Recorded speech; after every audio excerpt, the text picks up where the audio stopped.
Hello guys. आज मैं आगे की स्टोरी आप लोगों को सुनाऊंगी कि जैसा मैंने बताया था कि डाइवोर्स का केस मैंने फाइल कर दिया था। तो हम लोगों को 6 महीने का समय दिया गया सोचने के लिए, लेकिन मुझे तो खैर कुछ सोचना ही नहीं था। मैं डिसीजन ले चुकी थी कि मुझे अब डाइवोर्स लेना है। और जब 6 महीने के बाद डेट आई हम लोग की डाइवोर्स वाले दिन, और हमने 125 भी उन पर फाइल किया हुआ था बच्चों के भरण पोषण के लिए। लेकिन मेरी जो सासू जी थी बहुत चतुर निकली। उन्होंने अपने बच्चे को मेंटली वीक मीन्स पागल घोषित कर दिया। उसके पेपर्स बनवा लिए, क्योंकि स्वास्थ्य विभाग में तो थी वो, तो उनके हाथ में सारे डॉक्टर थे।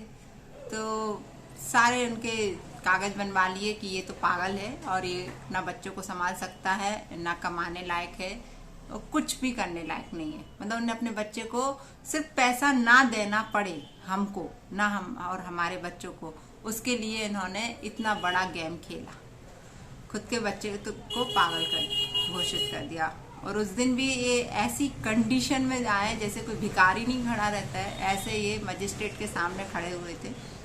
तो मजिस्ट्रेट मुझसे बोलता है कि मैडम आप बहुत बेटर कंडीशन में दिख रही हो, ये तो छोड़ो, इनसे आप उपेक्षा मत रखो।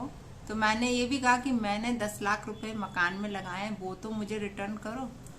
वो भी नहीं, क्योंकि क्या था, हमारे पास कोई प्रूफ नहीं था कि हमने पैसा लगाया हुआ है। उस टाइम समझ नहीं थी, बस उठा उठा के हम लोग खरीद खरीद के सामान वहाँ भेजते गए और मकान बन गया हमारा। लेकिन एक भी बिल हम लोगों ने नहीं रखा, तो कोई प्रूफ नहीं था। और जमीन जो थी मेरी सासू जी के नाम थी, तो हमें कुछ भी नहीं मिला। वो पैसा भी हमारा डूब गया जो हमने इतनी मेहनत से कमा के ऊपर का पोर्शन में जो 10 लाख रुपए लगाए थे वो भी नहीं मिले, और इन लोगों ने हमें वो दिए भी नहीं। सिर्फ हमें दिया गया डाइवोर्स के बाद 6 महीने का समय कि आप 6 महीने बाद मकान खाली कर देंगे। अब आप कहाँ जा रहे हो, कहाँ जाओगे बच्चों को लेके, कुछ। और बच्चों की रिस्पॉन्सिबिलिटी भी ना उसने ली और ना मजिस्ट्रेट ने उनको दी और ना मैं देती। यदि मेरी साइड से पूछा जाता बच्चों के लिए तो मैं दोनों बिटियों को उनको कभी नहीं देती। इवन मजिस्ट्रेट ने बोला भी कि आप मिल लेना इनसे, मेरे हस्बैंड से बोला, तो मैंने साफ मना कर दिया कि कोई ज़रूरत नहीं मेरी बच्चियों से मिलने की। जब आज उनकी कोई आप रिस्पॉन्सिबिलिटी नहीं उठा रहे हो, कुछ चीज़ दे नहीं रहे हो, तो मैं क्यों मिलने दूँ। मैंने साफ मना कर दिया मजिस्ट्रेट से। हालांकि मजिस्ट्रेट बोला कि ये नहीं होता है, कानूनी है ये चीज़, वो बायोलॉजिकल फादर है और वो कभी भी मिल सकते हैं, आप उसके लिए मना नहीं कर सकती। लेकिन उसने कभी कोशिश भी नहीं करी और मैंने मिलने भी नहीं दिया।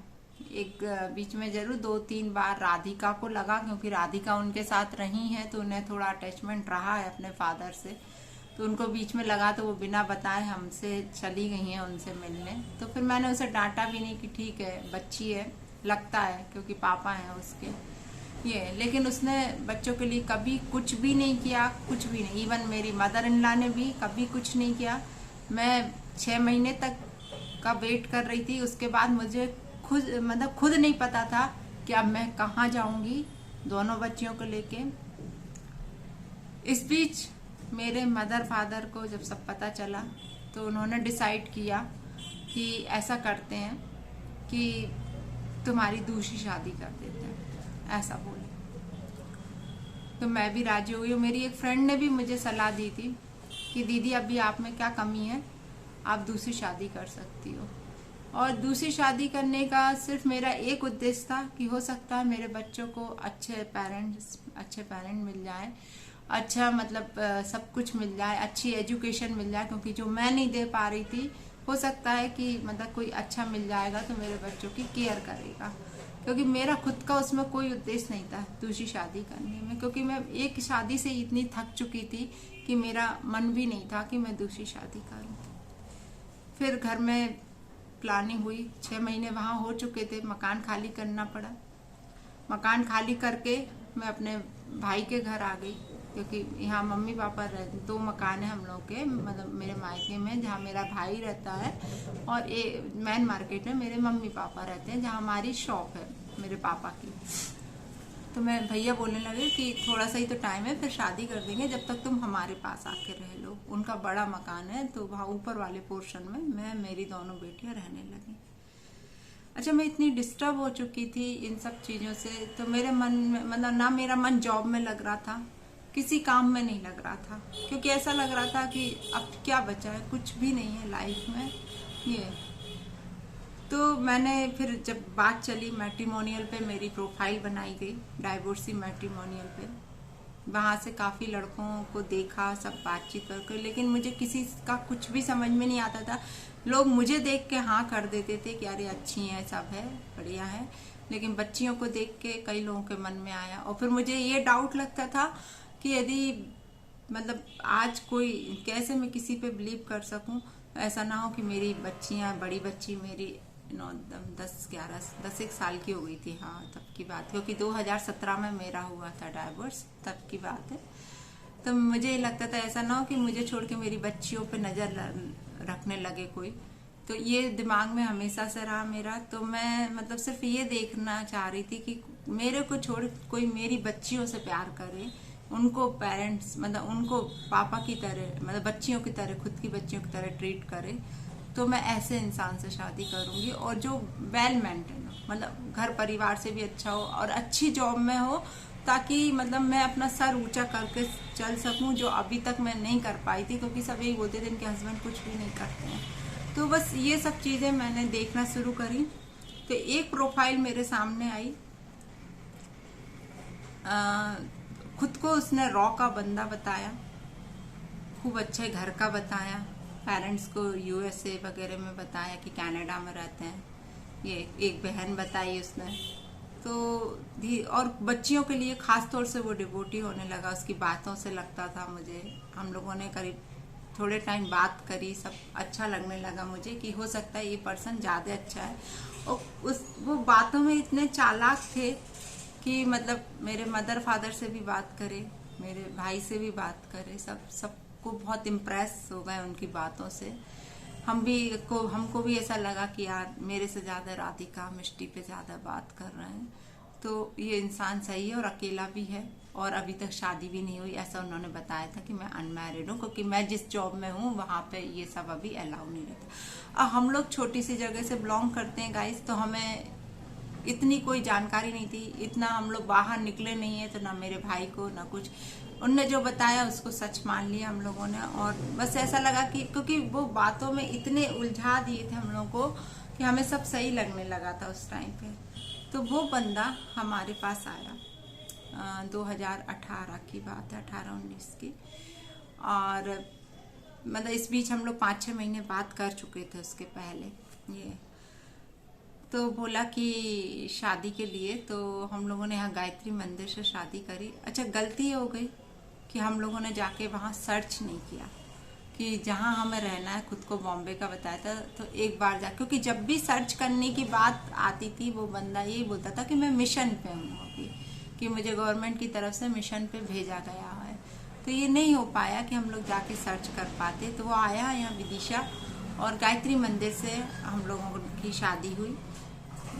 शादी करके वो बंदा मेरे फादर से बोलता है कि मैं अभी नहीं ले जाऊंगा मंजू को, क्योंकि अभी मेरा मिशन है और मैं अभी कहाँ रखूंगा, और कह ले मेरे मदर फादर तो अभी बाहर है। अच्छा, वो अपने साथ सिर्फ 2 लोगों को लेके आया था, जो बच्चे जैसे थे। एक बहुत छोटा बच्चा था और करीब 7-8 साल का रहा होगा, और एक करीब 18 साल का बच्चा था। 2 लड़कों को लेके आया था और किसी को लेके नहीं। तो हम लोगों ने कहा भी कि घर परिवार के किसी को लेके क्यों नहीं आए। अच्छा, इससे पहले जब वो बात कराता था तो वो अपनी बहन से भी बात कराता था मुझसे, अपने फादर से भी बात कराता था। तो मैंने इतनी बार मेरे मदर फादर ने भी उसके फादर से, उसकी बहन से, सबसे बात की हुई। तो सबको बिलीव हो गया कि हाँ सही है, हो सकता हो कि मतलब, क्योंकि वो इतने अच्छे से इमोशनल होके इतने उससे बात करते थे कि हम 1% भी जज नहीं कर पा रहे थे कि हमारे साथ कोई फ्रॉड होने वाला है। शादी हो गई, वो बंदा चला गया सेम डे शादी करके। फिर वो 3 महीने तक बिल्कुल नहीं आया विदिशा। मैं फोन पे कांटेक्ट रहा, और मैं बार बार यही कहती कि कब आओगे, तो ये बोलते कि मैं कहीं थाईलैंड में हूँ, कहीं बैंकॉक में हूँ, कहीं कहीं हूँ, मतलब ऐसे ही बोलते थे कि मैं अभी बाहर हूँ और अभी मतलब मेरे को जॉब से छुट्टी नहीं मिल रही है और मैं आऊँगा तो फिर देखते हैं क्या करना है आगे का। तो जब 3 महीने हो गए, 4 महीने हो गए, 5 महीने हो गए, मैंने इनसे कहा एक काम करो, आप आ नहीं रहे तो मेरे को पैसा देना तो शुरू करो। क्योंकि इस बीच जब जितना डिप्रेशन वगैरह हुआ था मेरे को, तो मैंने जॉब छोड़ दी थी अपनी। हालांकि मैं परमानेंट टीचर थी, लेकिन तो भी मैंने रिजाइन कर दिया था क्योंकि मेरे से हो नहीं पा रहा था, मेरा मन ही नहीं लगता था। अब जॉब भी छोड़ दी थी, पैसा कहीं से आ नहीं रहा था, क्लासेस भी मैंने बंद कर दी थी क्योंकि मन नहीं लगता था कहीं पे। जब मैंने उससे पैसों की डिमांड करना शुरू करी तो उसने 1-2 बार तो मुझसे पैसे भेजे, 5-5, 10,000, 2-3 ही बार भेजे। उसके बाद तो मुझे बिलीव भी होगा कि चलो इसने पैसे तो भेजे, अपना खर्चा उठा रहा है, नहीं आ रहा है तो खर्चा तो उठा रहा है अपना। जब मैंने कहा कि अरे इतने से क्या होता है, बच्चों की फीस भी नहीं हो पा रही, कुछ नहीं हो पा रही, थोड़े ज्यादा भेजना चालू करो। फिर वो मतलब शादी के 5 महीने बाद आया तो मेरे फादर से बोलता है, कह ले कि पापा जी एक काम करते हैं, मैं लेके नहीं जा पाऊंगा इसे, कह ले मेरी जॉब ऐसी है, कह ले हम विदिशा में ही मकान देख लेते हैं और इसको यहीं रखेंगे और मैं पैसे भेजता रहूंगा और मैं आता जाता रहूंगा। ये बोल के वो एक दिन रुके थे सिर्फ और चले गए। मकान यहाँ पे उन्होंने देखा, देख के बोले कि मैं अपने सीए से बात करूंगा। तो हमको भी लगा भैया बड़े आदमी हो सकता है कि ऐसा कुछ हो। मकान देख के गए, कहला ये फाइनल भी कर जा रहा हूँ, मैं वहां से पैसे भेजूंगा। जब चले गए यहाँ से 1 महीना, जब मैंने फिर बोलना चालू किया कि वो पेमेंट का बोल रहे हैं, कुछ तो करो, कहला हाँ हाँ अभी मैं बाहर हूँ, मतलब यही कि आउट ऑफ इंडिया हूँ, ये बोलते थे। जब शादी हो गया फिर तीसरी बार, 2 बार आए, एक बार शादी करने, एक बार बीच में मकान देखने। जब तीसरी बार करवा चौथ आया तो मैंने इनसे बोला कि इतना टाइम हो गया है और मुश्किल से इनने बीच में सिर्फ 2 या 3 बार मुझे पैसे भेजे, इससे ज्यादा मुझे कुछ भी नहीं मिला। तीसरी बार जब ये करवा चौथ पे आए मेरे लाख बुलाने पे कि एक बार तो आओ, देखो मकान भी फाइनल करना है ये सब, तो वो बंदा आया यहाँ विदिशा और करवा चौथ वाले दिन रुका। कब अच्छा क्या हुआ कि जब मैं तैयार हो रही थी तो मैं अपना गोल्ड जो मेरे पास थोड़ा बहुत था, करीब 15 तोले करीब, वो मैंने उसके सामने निकाल के रख दिया और मैंने ये बोला कि इसमें से मैं क्या पहनूं बताओ, क्योंकि हर वाइफ को लगता है कि अपने हस्बैंड से पूछ के कुछ करे। तो उन्होंने जो बताया मैंने पहन लिया। अब वो जितना सामान उसमें बचा था मैंने मंगलसूत्र और कान वगैरह के पहन के बाकी का सामान वहीं अंदर ही अलमारी में उनके ही सामने रख दिया। अब यार कौन ये सब सोचता है, मुझे तो ये कि मेरा हस्बैंड है। और मैं आके रात में बच्चों के साथ रूम में सो गई, वो दूसरे रूम में अकेला सो रहा था। कब उसने वो डब्बा गायब कर दिया मेरा पूरा सोने का 15 तोले का, मुझे नहीं पता। वो सुबह उठ के चला गया, कहला आके फिर देखते हैं, कहला अभी मुझे अर्जेंट निकलना है। अच्छा मुझे पता ही नहीं चला कि मेरा गोल्ड गायब हो गया है, क्योंकि कौन, जब वो दिवाली आई करवा चौथ के बाद तब मैंने सामान निकाला पूजा के टाइम पहनने के लिए, तो उसमें से मेरी चीजें गायब। बड़ा मंगलसूत्र, मेरे कान के, मेरी गोल्ड की चैन, मेरे कंगन। मैं कह रही इसमें से सामान कहाँ गया, मतलब मेरे होश फाख्ता हो गए कि इतना सारा सामान मेरा कहाँ चला गया। मैं राधिका से पूछ रही सबसे, और घर में हमारे यहाँ हमारे रूम तक कोई भी नहीं आता है, इवन सर्वेंट भी, तो नीचे ही, ऊपर कोई भी नहीं आता है। तो मेरा डाउट पूरा उन्हीं पे गया। मैंने कहा कि इनको, फिर मैंने फोन लगाया तो बोलता है मैं क्यों तुम्हारा गोल्ड उठाऊंगा, मैं बैल हूँ, ये सब सैटरडे ऐसा। तो मैंने कि नहीं आप ही लेके गए हो। तो वो भनक गया इस बीच बहुत ज्यादा, मतलब इतना दिमाग खराब हो गया। और इस बीच हम लोग को ये एक दिन और क्या हुआ था कि हमें पता चल गया कि ये तो शादीशुदा भी है। इसके ये शादी में कहीं गया हुआ था किसी फ्रेंड के यहाँ। तो मैंने जब फोन लगाया तो फुल ड्रिंक में था, तब इसके किसी दोस्त ने फोन उठाया तो मैंने इससे बोला, उसके दोस्त से बोला कि मुझे मतलब मेरे हस्बैंड से बात करनी है। तो वो बोलता है कि आपके हस्बैंड, आप कहाँ से बोल रही हो। तो मैंने कहा विदिशा से उसकी वाइफ बोल रही हूँ, मंजू सोनी। तो वो बोलता है कि अरे इसकी वाइफ तो माधवी है, ऐसा बोला। आप कहाँ से आए, क्या सब। तो उसको लगा आपके साथ कोई फ्रॉड हुआ है मैडम, मैं आपसे बात करता हूँ बाद में।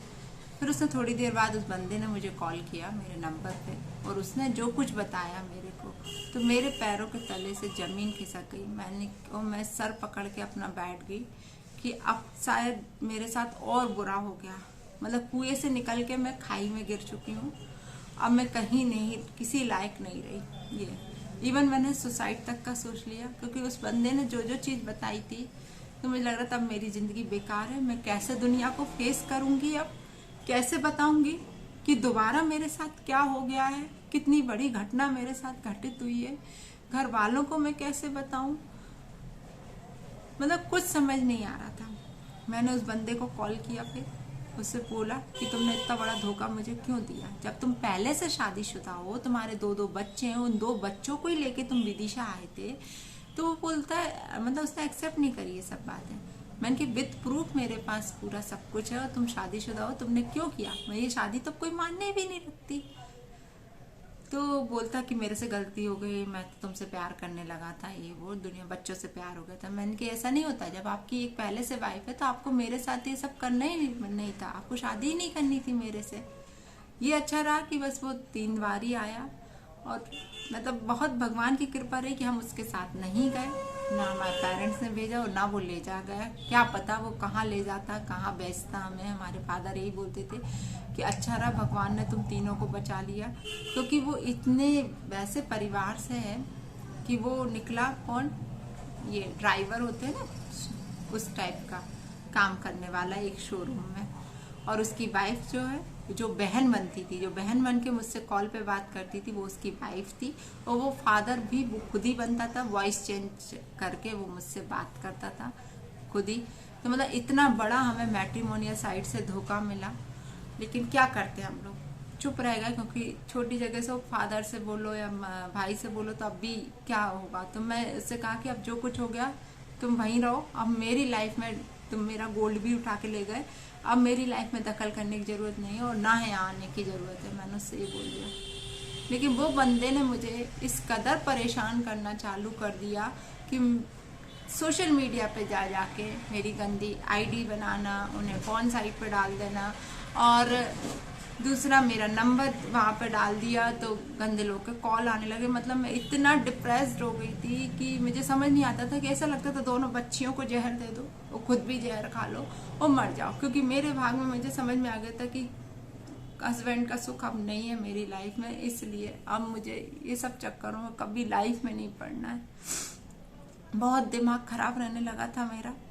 एक दिन हिम्मत करके मैंने अपने भाई को बताया कि भैया मेरे साथ ऐसा ऐसा हो रहा है, ये आदमी मुझे इस कदर परेशान कर रहा हो और ये ऐसा ऐसा किया इसने अपने साथ। तो भाई भी बोले कि अब इसकी कंप्लेंट करनी पड़ेगी। तो मान के अभी कंप्लेंट करेंगे तो सब में बात हो जाएगी। तो मैं क्या बोलूँगी लोगों से, लोगों को तो यही लगता है कि इनकी बहुत अच्छी जगह शादी हो गई है। तो भैया कहने लगे कि करना तो पड़ेगा बेटा। तो मैंने कि मैं एक काम करती हूँ, मेरे यहाँ जो कलेक्टर थे विदिशा के, पंकज जैन सर, मैंने उनसे बात करी क्योंकि उनकी बेटी हमारे यहाँ सीखने आती थी हमारे पास। तो मतलब बहुत अच्छे टर्म्स हो गए थे उनसे। तो मैंने उनसे एक दिन, जब इसने मुझे बहुत हद तक परेशान कर दिया, तो मैंने उन्हीं को कॉल किया कि भैया ऐसी ऐसी बात है और हमारे साथ इस तरीके से धोखा हुआ है मैट्रिमोनियल साइट से, और मेरा गोल्ड भी ले गया है वो, अब मैं क्या करूँ। तो बोलते मैडम आप वो मत करो चिंता, कह रहे आपकी रिपोर्ट भी हो जाएगी और किसी को पता भी नहीं चलेगा। सब उन्होंने इतने अच्छे से काम करवाया और उसको रातों रात उठवा लिया। वो मिला मुझे, मतलब मैं तो नहीं गई थी, पुलिस वाले गए थे गांधीधाम गुजरात, वहां से उसको उठा के लाई। और जो पुलिस वालों ने बताया सब कुछ कि ऐसी ऐसी जगह से है, वो तो कुछ भी नहीं है उसकी सब। और ये लोग ऐसे ही काम करते थे, दोनों हस्बैंड वाइफ मिलके दूसरों को लूटते। मुझसे पहले भी उसने 2-3 लेडीज को लूटा था, लेकिन उन लोगों ने कंप्लेंट नहीं करी थी, मैंने कर दी। अब वो 1.5 साल से गाइस जेल में है। अब मैं मतलब बहुत सुकून में हूँ। अभी केस चल रहा है हम लोग का, अब देखते हैं। अभी तक मेरा गोल्ड भी वापस नहीं मिला है और कुछ भी नहीं। तो वही मैं बता रही कि गाइस देखो कितनी, मतलब आज तक मुझे कोई सुख नहीं मिला, कोई भी सुख नहीं, कुछ भी नहीं। आज फिर भी मैंने हिम्मत नहीं हारी। इतना सब कुछ होने के बावजूद भी मेरा गोल्ड चला गया, मेरा मकान चला गया। मैं मतलब बिल्कुल, यदि मेरे पेरेंट्स अपने घर में मुझे जगह नहीं देते तो मैं सड़क पे आ गई थी। अपने दोनों बच्चियों को लेके मैं कहाँ जाती, क्योंकि उसके चक्कर में मेरी जॉब भी छूट गई थी, सब हो गया था। क्योंकि जॉब मैंने इसलिए छोड़ दी थी कि मुझे ऐसा लगता है शादी करके मुझे जाना है, तो अब मैं क्यों जॉब करूँ, क्योंकि थक चुकी थी मैं इतनी मेहनत कर करके। तो बिल्कुल सड़क पे आ गई मैं, लेकिन पेरेंट्स ने मुझे सहारा दिया। और आज मेरे मम्मी पापा इतने अच्छे हैं, टचवुड, सबको ऐसे पेरेंट्स मिले, ऐसा भाई मिले कि उन्होंने मुझे इतना सहारा दिया कि मुझे फिर से खड़ा किया, मुझे उस डिप्रेशन से निकाला, मुझे मोटिवेट किया कि नहीं तुम फिर से अपना काम शुरू करो। और पिछले 1.5 साल से मैं कंटिन्यूएशन में अपने काम में लगी हुई हूँ। मेरा दिमाग में कहीं भी नहीं भटकाती, कुछ भी नहीं सोचती, सिर्फ अपने बच्चों के लिए सोचती हूँ कि मुझे मेरे बच्चे बड़े करना है। मेरा उद्देश्य सिर्फ यही है कि उन्हें अच्छी एजुकेशन देना है। इसलिए मैं इतनी मेहनत कर रही हूँ, इसलिए मैंने यूट्यूब पे भी अपना चैनल बनाया कि एक अर्निंग मेरी वहाँ से भी शुरू हो जाएगी, तो मैं बच्चों के लिए कुछ कर पाऊंगी। और मैं क्लासेस भी ले रही हूँ। और आज मैं जिस पोजीशन पे पहुँच गई हूँ वो सिर्फ मैं अपनी दम और अपने पेरेंट्स की दम पे पहुँची हूँ। कि टचवुड, जब से मेरा एक वीडियो वायरल हुआ, वीडियो नहीं सॉरी मेरी पेंटिंग, वीडियो तो नहीं हुआ अभी तक, जो मैंने अपने खुद के ब्लड से बनाई थी, द कश्मीर फाइल का कवर पिक, वो पूरे इंडिया में वायरल हो गया था। तो उससे मुझे काफ़ी फेम मिल गया, जगह जगह मुझे बुलाया जाता, मेरे काम को पसंद किया जाता है। एज ए आर्टिस्ट मुझे बहुत सम्मान मिला है और मिल रहा है अभी भी। बस मैं आप लोगों से इतना विनती करूंगी कि प्लीज़ मेरे चैनल को भी पसंद करो। मैं नहीं कहती कि मेरी ये कहानी सुन के करो। मेरा मेन चैनल जो पेंटिंग का है, आर्टिस्ट हूँ मैं, जिसमें मैं 2-2.5 साल से मेहनत करी हूँ, लेकिन अभी तक मेरी अर्निंग चालू नहीं हुई। आप लोग वहां जाके भी मेरे वीडियोस देखिए। मंजूस क्रिएशन करके मेरा चैनल है और ये वाला ब्लॉग वाला है।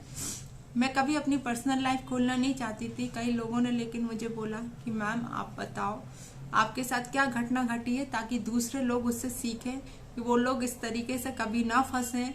और आप मोटिवेट करो कि आप इतना कुछ सहने के बाद भी आप खड़ी हो आज। क्योंकि मेरी जगह कोई और होती डेफिनेटली वो सुसाइड कर लेती। इतना जर्क सहने के बाद कि एक से धोखा मिला, फिर दूसरे से भी धोखा मिला, दूसरे से इस तरह मिला कि पूरा बर्बाद करके चला गया वो इंसान, कि जो कुछ जोड़ा था मैंने अपनी लाइफ में वो भी खत्म। पहले वाले से 10 लाख चले गए, दूसरे वाले से पूरा गोल्ड चला गया, जॉब चली गई, सब कुछ चला गया। लेकिन मैं फिर भी खड़ी हुई, आज हिम्मत से जी रही हूँ। और आज एक शब्द तो कोई बोल के बताए मेरे बारे में, मैं उसका मुंह तोड़ जवाब देती हूँ। क्योंकि जो हूँ मैं अपनी दम पे हूँ, किसी के बाप का नहीं खाती। जो हूँ अपने आप से कमा रही हूँ, अपनी मेहनत से कमा रही हूँ, मेहनत से बढ़ रही हूँ आगे। तो गाइज ये स्टोरी थी मेरी लाइफ की। आज मैं बहुत अच्छी पोजीशन पे पहुंच रही हूँ अपनी मेहनत से। बस मेरा चैनल और चल जाए तो मुझे बहुत सहारा मिल जाएगा। तो आप लोगों से हाथ जोड़ के विनती है कि मेरे चैनल को ज़्यादा से ज़्यादा लोगों तक पहुंचाइए, ताकि मुझे एक अर्निंग का साधन मिल सके और मैं अपनी बच्चियों को अच्छी एजुकेशन दे पाऊँ। क्योंकि मेरे पास अब कुछ भी नहीं बचा है सिवाय सिर्फ ये क्लासेस के। इन्हीं के बलबूते पे मैं आगे बढ़ रही हूँ।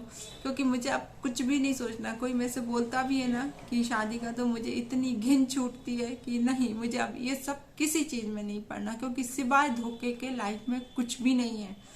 ये अपनी बच्चियां हैं, मेरी बच्चियों को ही देख के मैं जी रही हूँ बस, और कुछ भी नहीं कहना है गाइस। मुझे जो स्टोरी थी शुरू से लेके लास्ट तक मैं बता चुकी हूँ सारे पार्ट्स में। ठीक है गाइज, आज के लिए बस इतना ही। मिलती हूँ मैं नेक्स्ट ब्लॉग में आप लोगों के साथ। Bye, love you.